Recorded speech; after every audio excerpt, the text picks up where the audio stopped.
सुप्रभात मेरे प्यारे विद्यार्थियों। आज हम हिंदी के प्रसिद्ध कवि बीरेन डकवाल द्वारा रचित दो कविता पढ़ेंगे। और बीरेन डकवाल के बारे में अगर हम जानना चाहें तो उनकी प्रारंभिक शिक्षा नैनीताल में की। उन्होंने अपनी प्रारंभिक शिक्षा नैनीताल में ली और उच्च शिक्षा के लिए इलाहाबाद गए थे। और ये पेशे में पत्रकारिता करते थे। ये एक बड़े पत्रकार थे और प्राध्यापक भी थे। फिर भी कवि हृदय बीरेन डकवाल के प्रति हम आभार प्रकट करते हैं उनकी रचना के कारण, क्योंकि तो एक ऐसी कविता है जिसे आज हम पढ़ने जा रहे हैं। इसमें हमारे पूर्वजों द्वारा की हुई चूक गलती को दोबारा नहीं दोहराने के लिए उन्होंने हमें हिदायत दे रहे हैं। तो आए आज हम उनके द्वारा रचित तो कविता पढ़ते हैं। तो हमें प्राचीन धरोहर से कई चीजें मिले हैं। हमारे पूर्वजों द्वारा दी हुई बहुत सारी चीजें हैं, लेकिन पूर्वजों से हमारे से कोई कुछ चूक हो जाती है और उस चूक को हम दोबारा न दोहराएं, इसके लिए हमें बीरेन डकवाल ने इस कविता के जरिए सचेत किए हैं। तो आइए पढ़ते हैं कविता। तो कंपनी बाग के मुहाने पर धर रखी गई है यह 1857 की तो, इसकी होती है बड़ी संभल, विरासत में मिले कंपनी बाग की तरह, साल में चमकाई जाती है 2 बार। देखिए, मैंने अभी कहा कि हमें कुछ चीज विरासत में मिले।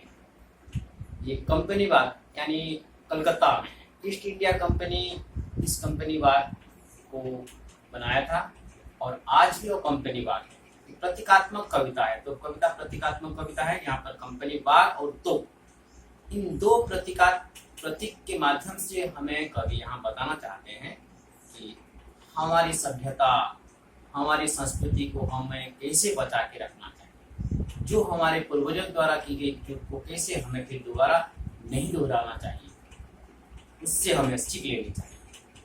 तो ये कंपनी बाग कहाँ है? कलकत्ता में है। और ये 1857 की बात बताती है। क्यों?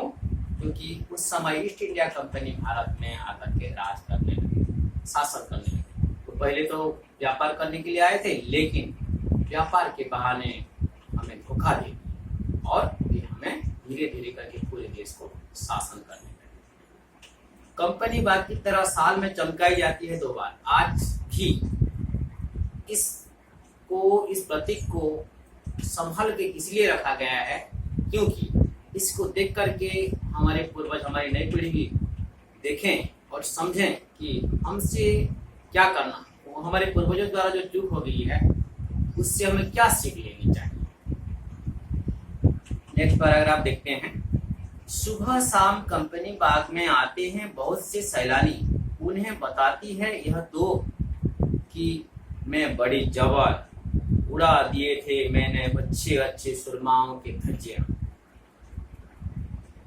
उड़ा दिए थे मैंने अच्छे अच्छे सुरमाओं के धज्जियां अपने जमाने में। तो यहाँ कवि कहना चाहते हैं कि वहाँ जो तोप रखी गई है कंपनी बाग में, कलकत्ता में जो कंपनी बाग है वहाँ जो तोप रखी गई है, वहाँ तोप कहती है कि मैं कितने बड़े बड़े सुरमा मतलब वीर योद्धाओं, क्यों से योद्धाओं को जो देश के स्वतंत्रता के लिए आवाज उठा रही थी, उनको अंग्रेज सरकार ने, अंग्रेज फौज ने इस तरह के तोप से, ऐसी तोप से और उसी तोप से भी कितने को मार डाले, उड़ा दिए थे कितने सुरमा के धज्जियां मतलब उनको तितर-बितर कर दिए थे, मार डाले थे। उन्हें बताती है यह तो कि मैं बड़ी जवार, उड़ा दिए थे मैंने अच्छे अच्छे सुरमाओं के धज्जे। अच्छे अच्छे मतलब बहुत दमदार बड़े बड़े वीरों को उन्होंने मार डाले। लेकिन बात क्या है, समय बदलता रहता है, एक जैसी स्थिति कभी नहीं आती।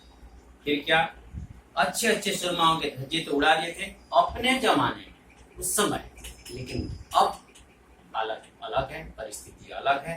अब हम आजाद हैं, क्योंकि उनके बदौलत, जिन्होंने अपनी कुर्बानी दी है, उनके बदौलत ही हम आज आजादी को प्राप्त किए, स्वतंत्र हैं, खुल के सांस ले पा रहे हैं। ठीक है, इसमें जो आए हैं कठिन शब्द, सुरमाओं, सुरमा मतलब वीर योद्धाओं, और क्या कुछ कठिन शब्द हैं? हाँ, अपने जमाने में यानी अपने समय। नेक्स्ट देखते हैं दूसरा पैराग्राफ।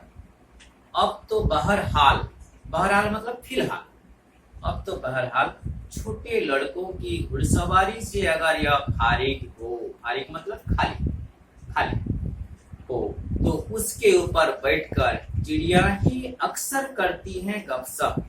कभी कभी शैतानी में वे इसके भीतर भी घुस जाती है, खास कर गोरे, गोरे मतलब स्पेरो, अंग्रेजी में स्पेरो कहते हैं इसको। तो पहले इनमें जो कठिन शब्द है आप इसको नोट कर लें।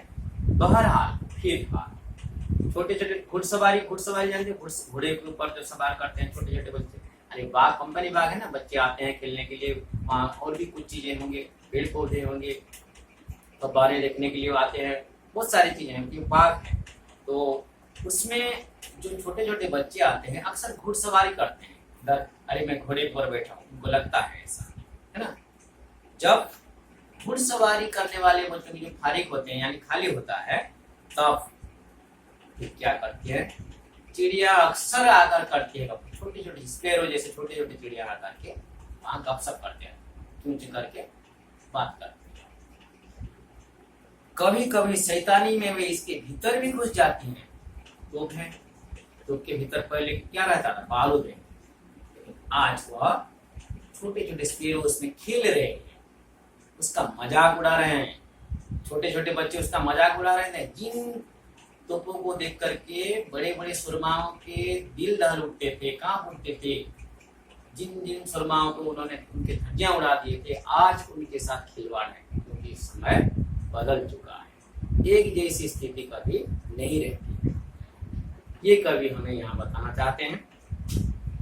ये बताती है कि दरअसल कितनी भी बड़ी हो तो एक दिन तो होना ही है उसका मुंह बांध।